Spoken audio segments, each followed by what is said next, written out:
परिसरासाठी आपण सगळ्यांनी मेहनत या ठिकाणी केली। कुठल्या एका व्यक्तीमुळे जे आहे हे परिसर जो आहे तो आपल्याला मिळाला नाही। गेले अनेक वर्षाचा संघर्ष, अनेक वर्षाचा जे आपल्या सगळ्यांचा पाठपुरावा, याच्यामुळे हा जो आहे हा आपल्याला मंदिर परिसर मिळालाय। आता हा मंदिर परिसर कशा प्रकारे चांगला होईल याची जबाबदारी देखील आता आपली आहे। आपल्यावरती जी आहे ही जबाबदारी जी आहे प्रकाशजी, रामकृष्णजी, मंडळीजी आपल्यावरती आहे। तर आपल्याला हे मंदिर परिसर कसं पाहिजे, काय पाहिजे, या सगळ्या गोष्टी ज्या आहे येणाऱ्या काळामध्ये आपण करू। मी इथे कुठला आशाने निर्माण होत होता, युवकांसाठी तो रोजगाराचा प्रश्न जो आहे कायमचा मिटवण्याचं काम जे आहे टाटा स्किल सेंटर या ठिकाणी करेल।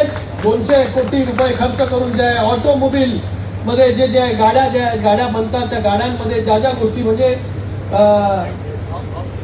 एक प्रकारचं हब त्या ठिकाणी त्या लोकांना, सगळ्या लोकांना जे आहे प्रशिक्षण त्या ठिकाणी मिळणार आहे। एवढं मोठं काम जे आहे ते आपल्या या मतदारसंघामध्ये जे आहे हे सुरू झालेलं आहे आणि ते जुलै ऑगस्ट मध्ये जे आहे ते काम पूर्णपणे संपेल आणि एक मोठं स्किल सेंटर जे आहे ते या ठिकाणी उभं राहील, जेणेकरून येणाऱ्या काळामध्ये आपला जो युवक आहे हा युवक जो आहे येणाऱ्या काळामध्ये उद्योजक देखील या ठिकाणी बनू शकेल।